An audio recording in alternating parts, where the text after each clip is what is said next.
Assalamualaikum warahmatullahi wabarakatuh. Dewan Juri yang amat terpelajar.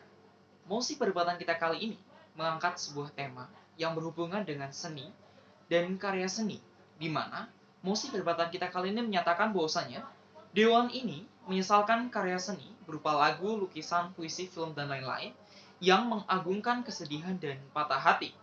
Dewan Juri yang saya hormati, sebelum kita memasuki perdebatan kita kali ini semakin dalam, alangkah lebih baiknya kita mentafsirkan mosi perdebatan kita kali ini agar lebih jelas dan terang apa yang akan kita bahas pada mosi perdebatan kita kali ini, menggunakan kata kunci pada mosi perdebatan kita kali ini yang ditafsirkan dan diterjemahkan menurut Kamus Besar Bahasa Indonesia. Dewan Juri yang amat terpelajar. Kata karya seni pada perdebatan kita kali ini berarti ciptaan artistik atau benda estetik. Mengagungkan berarti memuliakan atau meluruhkan. Kesedihan menurut Kamus Besar Bahasa Indonesia berarti perasaan sedih, duka cita, kesusahan hati. Patah hati adalah metafora yang menjelaskan sakit emosional atau penderitaan. Tafsir ini berdasarkan Kamus Besar Bahasa Indonesia bisa disimpulkan bahwasanya sebuah karya seni berdasarkan yang disebutkan dalam mosi berupa lagu, lukisan, dan lain-lain yang diagung-agungkan merupakan sesuatu yang tidak layak bagi para dewan pada mosi perdebatan kita kali ini. Mari kita masuk perdebatan kita kali ini dengan melihat status quo perkembangan seni dari dulu hingga sekarang yang menunjukkan perubahan-perubahan yang terjadi.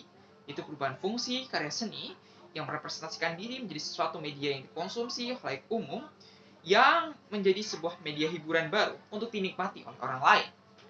Dewan Juri yang amat terhormat, oleh karena itu muncul problem-problem baru, yaitu muncul sebuah problem pada saat ini banyak karya seni yang kehilangan fungsi aslinya sebagai suatu keindahan yang dinikmati, melainkan sebuah media yang hanya digunakan sebagai pelampiasan perasaan saja, terutama kesedihan dan patah hati, tanpa memunculkan unsur estetika yang seharusnya ada dalam sebuah karya seni yang digunakan untuk dinikmati.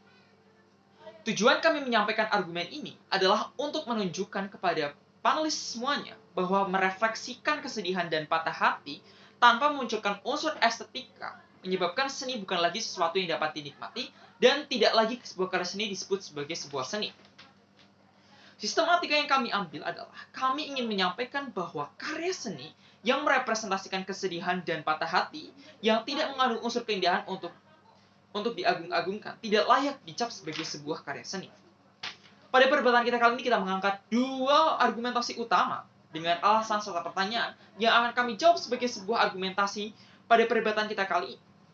Alasan tidak pantasnya karya seni yang mengagungkan kesedihan dan patah hati untuk diagung-agungkan sebagai argumentasi pertama. Dan argumen kedua, mengapa kesedihan dan patah hati tidak merepresentasikan karya seni yang mengandung unsur estetika untuk dinikmati. Mari kita masuk kepada argumentasi pertama, di mana menyatakan bahwasanya alasan tidak pantasnya sebuah karya seni yang mengagungkan kesedihan dan patah hati untuk diagung-agungkan. Karya seni diciptakan untuk dinikmati agar menimbulkan perasaan senang dan pengalaman baru bagi para penikmat-penikmatnya. Kesedihan dan patah hati menimbulkan perasaan tidak enak kepada para penikmat-penikmatnya sehingga tidak memunculkan perasaan senang kepada para penikmat-penikmat tersebut. Mengagung-agungkan karya seni yang berhubungan dengan patah hati dan kesedihan hanya membuat para pekerja seni menjadi tidak kreatif. Karena mereka hanya menulis kemudian mendeskripsikan pengalaman kesedihan mereka, kemudian merefleksikannya ke dalam sebuah karya seni tanpa memperhatikan unsur-unsur yang penting dalam karya seni seperti unsur keindahan, unsur moral value atau apa yang ingin disampaikan sehingga bisa diterima oleh penonton, dan unsur-unsur lain yang berhubungan dengan seni. Beban pembuktian pada perdebatan terhadap argumentasi pertama antara lain adalah banyaknya film-film yang mengangkat tema patah hati yang menguras emosi, tidak menunjukkan unsur estetika dari jalannya cerita untuk dinikmati. Film itu hanya menceritakan kisah pribadi seseorang, kemudian ditulis dan dipresentasikan kepada orang lain dalam banyak bentuk seperti film, kemudian dikonsumsi oleh khalayak umum tanpa memperhatikan apa yang bisa didapatkan oleh para penonton, apa yang ingin disampaikan kepada para penonton, dan unsur estetika apa yang ingin dimunculkan dalam karya film tersebut. Contohnya seperti film Dilan 1990 dan Dilan 1991 yang mengungkapkan kesedihan berdasarkan pengalaman pribadi seseorang.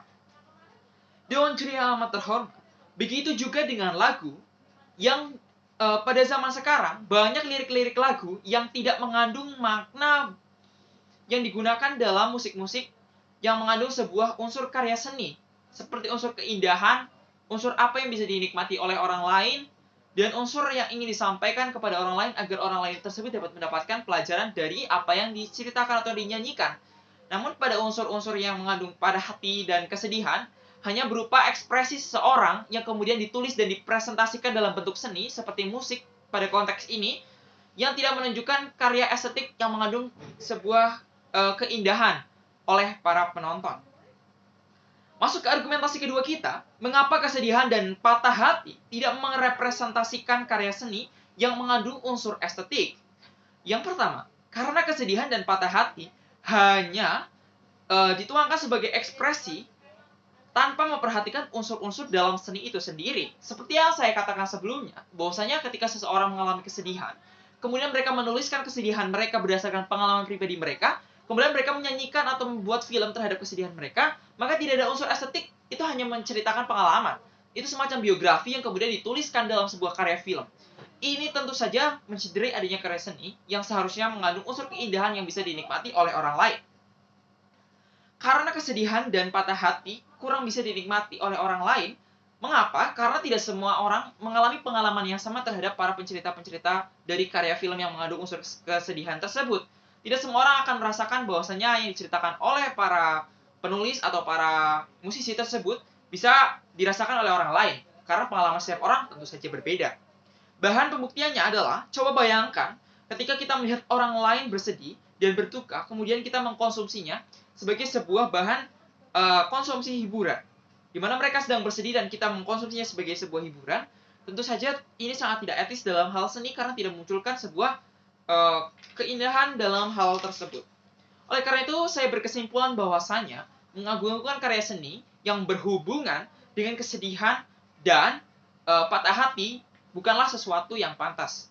Oleh karena itu, saya mengucapkan terima kasih dan terima kasih. Wassalamualaikum warahmatullahi wabarakatuh.